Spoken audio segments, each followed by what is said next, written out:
నమస్తే, నా పేరు Shivaji. Welcome to our channel. Jaganmohan Reddy గారిని చూస్తే నాకు ఒక్కటే డౌటు, అసలు 151 సీట్లు ఎలా గెలిచాడు? ఆయన్ని నమ్మి ఒక 39-40% జనాలు ఏ విధంగా ఓట్లేస్తున్నారో నాకైతే అర్థం కావడం లేదు. కానీ సో దీనికి అంతటికీ ప్రధాన కారణం ఎవరన్నా ఉన్నారంటే ఇది ఐప్యాక్ టీం ఏదైతే ఉందో ప్రశాంత్ కిషోర్. ఈ ప్రశాంత్ కిషోర్ సోషల్ మీడియాలో వీరుడు, సూర్యుడు, యువకుడు, ఉత్సాహవంతుడు, రాజన్న రాజ్యం తెస్తాడని చెప్పి రుద్ది రుద్ది రుద్ది రుద్ది ఆయన్ని ఒక లీడర్గా తయారు చేసేసి ఆంధ్రప్రదేశ్ ప్రజలను ఎత్తనైతే పెట్టి వెళ్ళాడు.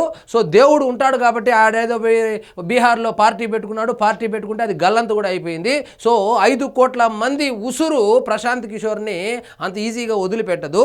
సో రుద్ది వదిలిపెట్టిపోయినాడు. ఆ వదిలిపెట్టిపోయిన ఆయన ఇప్పుడు జనాలతో ఆడుకుంటా ఉన్నాడు. సో ఆయన జగన్మోహన్ రెడ్డి గారిని వదిలి ప్రశాంత్ కిషోరే పారిపోయినాడు. ఎవరైతే ఒక జగన్మోహన్ రెడ్డి అనేటువంటి ఒక పొలిటీషియన్ని తయారు చేశాడో ఆ వ్యక్తి అతన్ని చూసి పారిపోయాడంటే ఇంకా జనాలు ఏ విధంగా ఆయన్ని నమ్మి ఓట్లేస్తున్నారో నాకు అర్థం కావడం లేదు. రాష్ట్రానికి రాజధాని అవసరం లేదు అంటాడు. రాష్ట్రానికి రాజధాని అవసరం లేదు, ముఖ్యమంత్రి అనేవాడు ఎక్కడ కూర్చుంటే అదే రాజధాని, ఎక్కడ పడుకుంటే అదే రాజధాని అని చెప్పి మొన్న ఏదో ఒక కొత్త భాష్యం చెప్పాడు. రాజధాని గురించి రాజ్యాంగంలో లేదంట. 1,00,000 కోట్లు కొట్టేమనేమన్నా రాజ్యాంగంలో ఉందేమో నాకు తెలియదు. కానీ రాజ్యాంగంలో రాజధానికి డెఫినేషన్ లేదు కాబట్టి ముఖ్యమంత్రి అనేవాడు ఎక్కడ కూర్చుంటే అదే రాజధాని అని చెప్పి ఒక డెఫినేషన్ కూడా చెప్పడం జరిగింది. సో దాని గురించి చంద్రబాబు నాయుడు గారు నీకు బుద్ధి లేదు, ప్రజలు బుద్ధి చెప్పినా నీకేమో బుద్ధి లేదు, ప్రజలు బుద్ధి చెప్పినా కూడా ఇంకా బుద్ధి రాలేదని చెప్పి చంద్రబాబు నాయుడు గారు తీవ్ర స్థాయిలో విరుచుకుపడ్డారు. సో ముందుగా నువ్వు నదీ తీరానికి పరివాహక ప్రాంతానికి తేడా తెలుసుకో జగన్మోహన్ రెడ్డి. తేడా ఎట్లా తెలుస్తుంది? స్కూల్కి వెళ్ళిండాలా, కాలేజీకి వెళ్ళిండాలా, చదువుకొని ఉండాలా, చదువుకున్న తర్వాత రాజకీయాల్లోకి వచ్చి ఉంటే కనుక ఇవన్నీ తెలిసేది. కానీ మనమేంది డైరెక్ట్గా మేనేజ్మెంట్ కోట అంటే రాజశేఖర్ రెడ్డి గారు కొడుకు అని చెప్పి, రాజశేఖర్ రెడ్డి గారు చనిపోయారని చెప్పి సింపతితో రాజకీయ నాయకుడైనటువంటి నీకు ఇలాంటి నదీ తీరానికి పరివాహక ప్రాంతానికి తేడా ఎలా తెలుస్తుంది? తెలియదు కదా. సో జగన్ది విద్వేషమే. ప్రజలు బుద్ధి చెప్పినా ఆయన ఆపడం లేదు. నదీ తీరానికి పరివాహక ప్రాంతానికి తేడా తెలియదు. నాగరికతపై అవగాహన లేదు. నదుల వెంట ఉన్న నగరాలన్నీ అభివృద్ధి. లండన్, మాస్కో, ఢిల్లీ, కోల్కతా ఇలాంటివే. సో కర్మగాలి ఆంధ్రప్రదేశ్లో పుట్టాడు. కానీ ఒకవేళ తమిళనాడులోనో ముంబైలోనో పుట్టింటే సో సముద్ర తీరంలో రాజధాని ఉండకూడదని దాన్ని కూడా మార్చేవాడు. ఎందుకంటే ఎప్పుడైనా అప్పుడు సునామీ వచ్చింది కదా, అయ్యో సునామీ వస్తుంది, ఎప్పుడైనా సునామీ వస్తే రాజధాని కొట్టుకుపోతుందని చెప్పి వేలూరులోనో కాట్పాడులోనో పెట్టేవాడు, సముద్రం లేని చోట పెట్టేవాడు.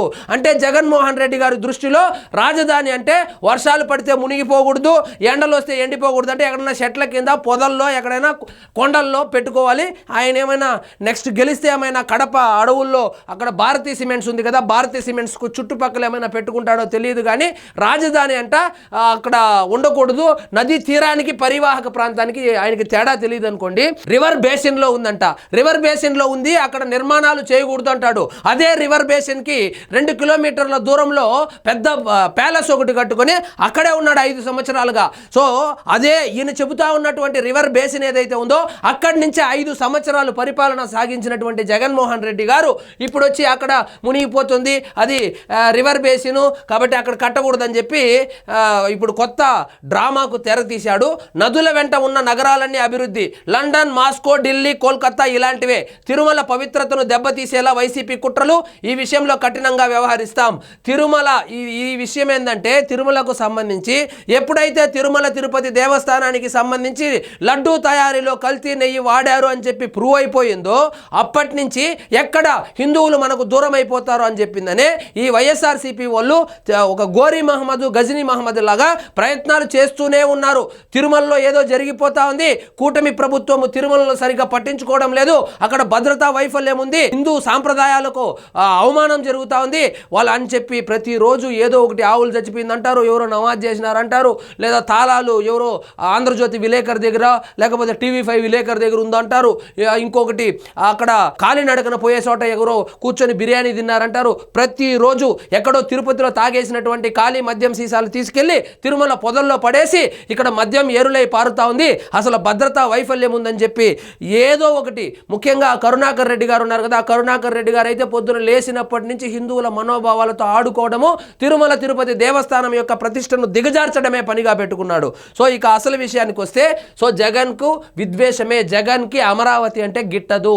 సో ఎందుకు గిట్టదు అంటే దానికి ఏకైక కారణము అమరావతి కనుక డెవలప్ అయితే దానికి చంద్రబాబు నాయుడు గారికి క్రెడిట్ వెళ్తుంది కాబట్టి సో జగన్మోహన్ రెడ్డి గారు ఏమి చేసినా ఇంకా అక్కడ అమరావతి చుట్టుపక్కల ఆయనకి మంచి పేరు వచ్చేటువంటి పరిస్థితి లేదు కాబట్టి దీన్ని ఎలాగైనా మార్చాలనేటువంటి ఉద్దేశంతో ఆయన పదే పదే పదే అమరావతిని చంద్రబాబు నాయుడు గారి మీద ఉన్నటువంటి ద్వేషంతో చంద్రబాబు నాయుడు గారి మీద ఉన్న పగతో అమరావతి రైతుల గొంతు కోస్తున్నాడు, తడిగుడ్డతో గొంతు కోస్తున్నాడు. ఇక్కడ చూడండి, జగన్కు నాగరికతపై అవగాహన లేదు, నదీ తీరానికి నదీ పరివాహక ప్రాంతానికి తేడా తెలియని వ్యక్తి, అలాంటి వ్యక్తి రాజధానిపై అర్థం పర్థం లేని విమర్శలు చేస్తున్నారంటూ సీఎం చంద్రబాబు ఆగ్రహం వ్యక్తం చేశారు.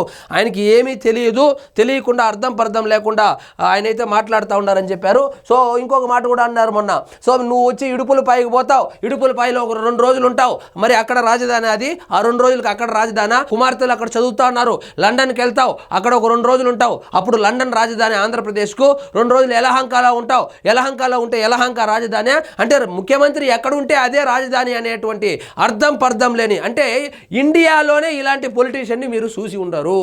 ఆంధ్రప్రదేశ్ ప్రజల యొక్క దౌర్భాగ్యమో ఇంకేమో అర్థం కావడం లేదు కానీ, దురదృష్టమో అర్థం కావడం లేదు కానీ ఇలా తగులుకున్నాడు జగన్మోహన్ రెడ్డి. సో రాష్ట్రానికి గుండెకాయ లాంటిది రాజధాని, ఆ గుండెకాయ బాగుంటేనే కదా మొత్తం దేహం అంతా బాగుండేది. సో రాష్ట్రానికి ఆ గుండెకాయనే లేకుండా చేశాడు, 5 సంవత్సరాలు గుండెకాయ లేకుండానే పరిపాలించాడు. సో రాజధాని అనేటువంటి మాటే లేకుండా, రాజధానే లేకుండా ఒక రాష్ట్రాన్ని పరిపాలించినటువంటి నాయకుడు ఎవరైనా ఉన్నారంటే అది జగన్మోహన్ రెడ్డి గారే. సో ఆయన ఏదో మారిపోతాడు, వాళ్ళ నాయకులు కూడా జగన్ మారిపోయాడు, ఇంకా రప్పా రప్పా అంటున్నారు. ఏ రప్పా రప్పా లేదు, ఏమీ లేదు, ఆయన ఏమీ మారలేదు, ఇంకా ముదిరిపోయాడు, ఇంకా రాక్షసంగా తయారయ్యాడు. సో 3 క్యాపిటల్స్ అని పోతేనే కదా మనకు 11 సీట్లు వచ్చింది.